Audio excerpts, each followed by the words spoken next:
A few years ago, Honda launched the second generation HRV with turbocharged power and Honda sensing, so it was exciting but safe. Of course, over the last 4 years, things have changed greatly in the market and hybrids and EVs are now all the rage. So of course, Honda has relaunched the HRV as a hybrid. No more turbo, you still get Honda sensing, so it's still safe, but the hybrid is now the top of the line. Is it as exciting as the turbo? Let's find out.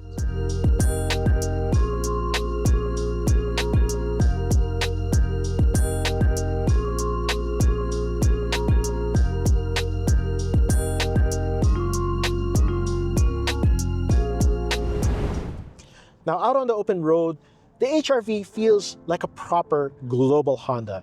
Not one of those tinny, rattly, plasticky little ASEAN-made Hondas of yesteryear. No, this is a well-screwed-together car with proper refinement, no squeaks, no rattles, no muss, no fuss.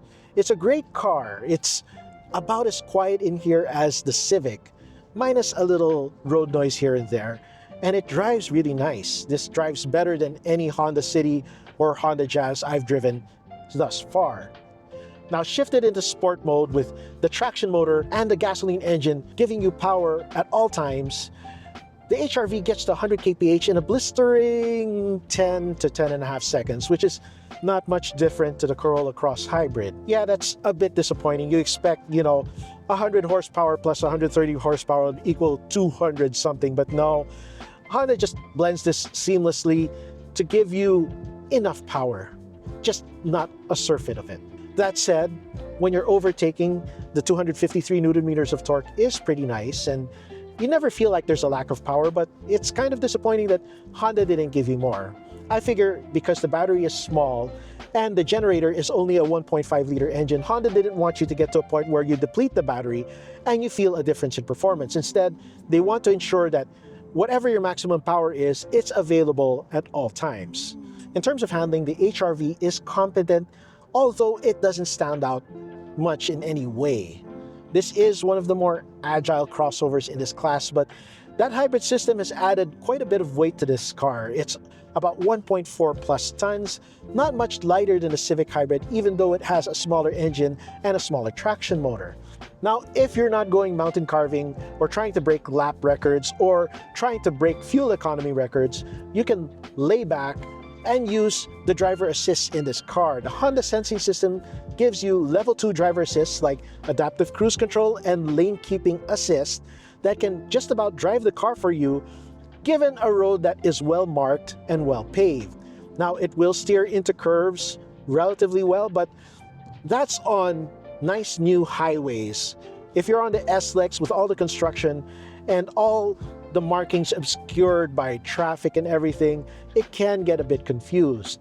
But the system works pretty well, and you do have brake warning and brake assist for low-speed collisions also.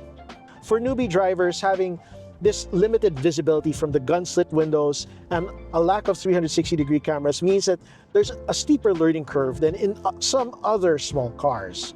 For experienced drivers, it's fine.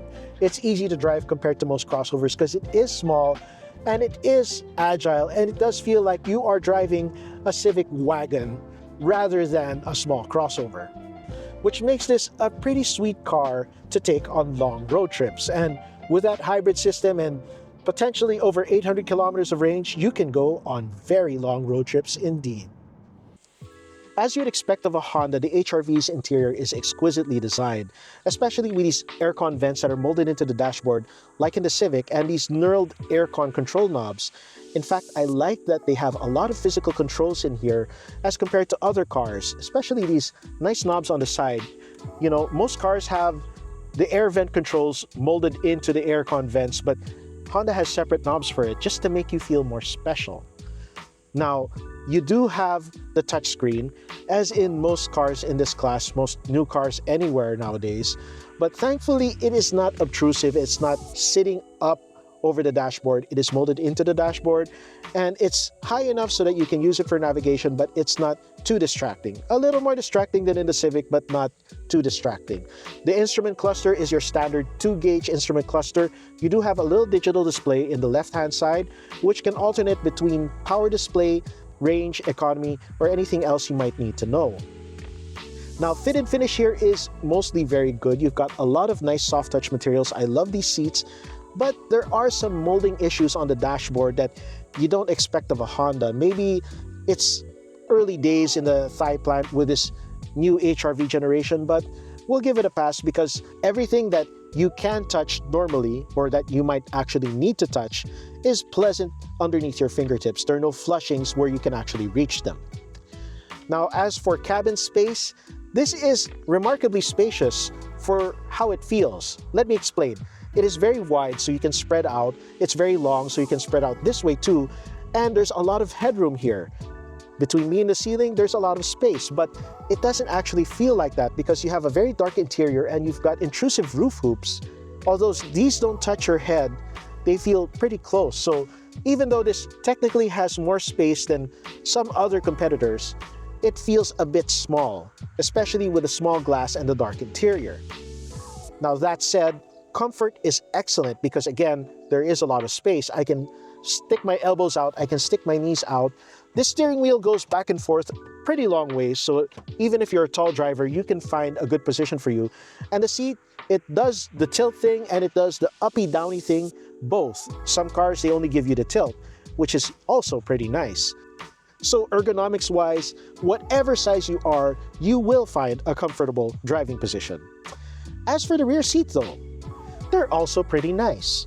There's a lot of room in here and there's a lot of cute design touches. I love these little speakers here. And of course, I'm crossing my legs behind myself. I am not the tallest driver in the world, as you might know, but even with a taller driver, you still have lots of knee room. Unfortunately, if you have a center passenger, it can get a bit tight. Not as tight as in the Corolla Cross, but you know, it's not CRV level or even Civic level wide. Now, the center aircon vents are in danger of being covered off. If you have a center passenger, they're pretty close together. So I suggest, keeping only 2 people back here. That way, at least you can put down the center armrest, which still does not pass the Honda test. It still doesn't lock in place. Honda, what happened? Over the past 20 years, Honda has developed a reputation of building the most incredibly spacious interiors, and that extends to the cargo bay. Underneath the automatic tailgate, with its cleverly integrated tonneau cover, you have 431 liters of space in a nice, big, wide cargo area. Now, if you want to expand that, you can get 1,665 liters of space by pushing down the second row seats. And if you want to sleep in there, take note that the aircon vents are at the exact right level to keep you cool. Do note, even though you have the fuel tank up front, which is why the rear seats can fold so low into the floor, you have a battery in here because, of course, this is a hybrid. The battery takes half of the space where the spare tire should be, leaving you with just a little bin to put extra odds and ends in.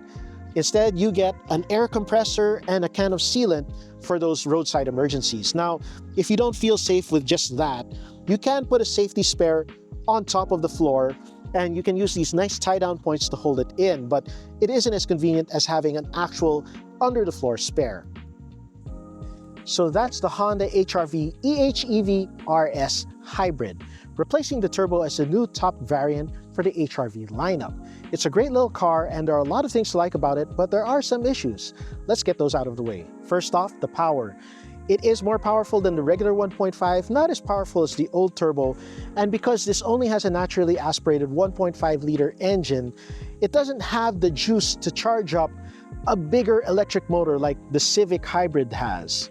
So you don't get as much performance as the Civic Hybrid, even though this is almost as expensive as that car. Second up, the visibility.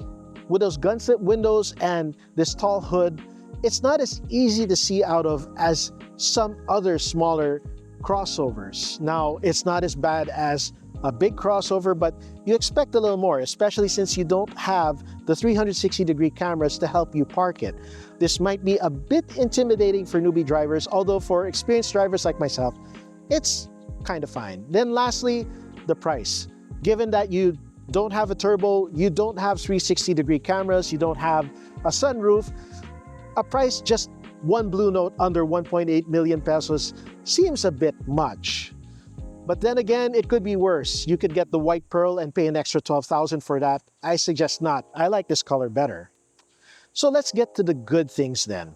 The good thing is it's a hybrid. So yeah, it doesn't have a turbo, it doesn't have the bigger electric motor of the Civic, but over the past week, we've gotten 29 to 31 kilometers a liter combined in this car. It is fantastically economical. Now, even in traffic, you're looking at like 25 kilometers a liter, as long as you get enough headwind to get the battery charged up before you hit the traffic. Now, if you're just driving in traffic, you can get down to 16 to 17 kilometers a liter, but down to 16 kilometers a liter, that's still great. And then next up, the space. Honda is a master at giving you great interior space, and this thing will easily fit a family of 5 and their luggage, or 2 people and a lot more luggage. And like all Hondas with a magic ULT system, you can sleep inside this. Unfortunately, since it's not a battery electric, you can't leave the engine running overnight to sleep inside. That would be rather, bad, but you can sleep inside this and it is very comfortable. And then finally, it's a Honda. Compared to some other subcompact crossovers, this feels more solid. This feels better to drive. This feels more refined. Granted, there are a few cracks in that refinement. There are some flushing issues with the dashboard, but those are far away from your fingers and eyes. Everything that you see right in front of you, everything that you touch is fantastic. And it gives you that Honda guarantee of reliability, especially since this hybrid drivetrain is as simple as things get with that direct drive, that single traction motor, and that small battery. So this is a car that offers you a lot of value for your money, albeit that's Honda money, so it costs more than most subcompact crossover hybrids in this segment. That said, it has a lot going for it. It blends sportiness, utility, and economy better than most hybrids in this class. And since it's a Honda, it does have that desirability factor going for it. As such, even though it isn't the complete package, we still give it an 8 out of 10.